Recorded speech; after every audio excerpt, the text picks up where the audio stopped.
Snow days are for repotting plants that you've been putting off.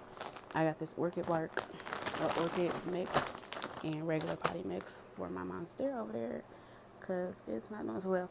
And then this is doing okay. Like overall, it's really nice, but the leaves are starting to get these spots on them, and the soil doesn't stay wet. Like I think it's just too small of a pot for it. So we're going to get this done.